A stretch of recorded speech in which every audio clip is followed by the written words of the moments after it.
Gilusad atol sa pagtapos sa Nutrition Month celebration ang 2013 bottom-up budgeting project supplemental feeding program alang sa mga preschoolers sa daycare centers sa Tanang Barangay sa Dakbayan Sitpalos niadtong Hulyo 31, 2014 dito sa City Auditorium. Ang programa nagalakip usab sa mga mabdos o mga nagpasuso nga mga inahan o muluntad kini sulod sa unong kabulan kung 120 kaadlaw.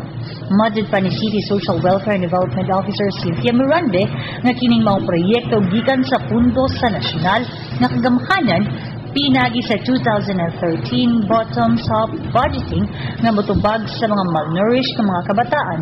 Dakip usab ang mga normal nga mga bata aron sila mahilikay nga mamahimong mga malnourished.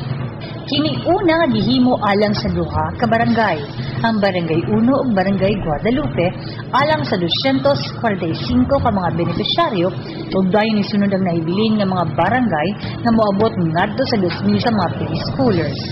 Kini adunay budget nga 1 milyon alang sa milk feeding nga produkto sa Barangay Pudkod nga adunay nagkalain-laing klase sama sa pandan, mango, ube, chocolate, natural ug uban pa.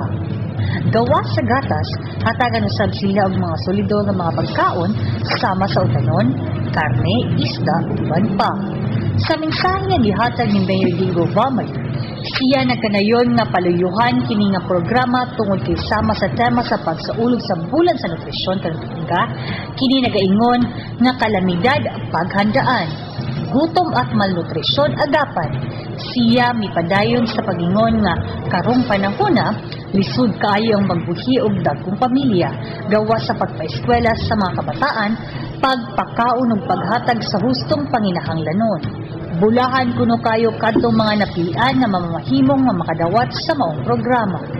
Dito mitambong sa mga okasyon sa paglusad sa supplemental feeding sila si Mayor Gingo Vamayor, ang chairman sa City Nutrition Council, Vice Mayor EQ Kisumbing, SP Noli Bagyoro, City Nutrition Council Action Officer, mga miyembro sa Konseho sa Nutrisyon nga sila si SP Vicky Cabili, City Health Officer Lawrence Arniel Portuguese, City Hospital Director Arkelis Panferrada, CHO Admin Officer Alexis Tugbo, Engineer Francis Alfredo sa City Agriculture's Office, Punong Barangay Joselito Lopez sa Barangay 1 ug Punong Barangay Godofredo Salimbaga sa Barangay Guadalupe.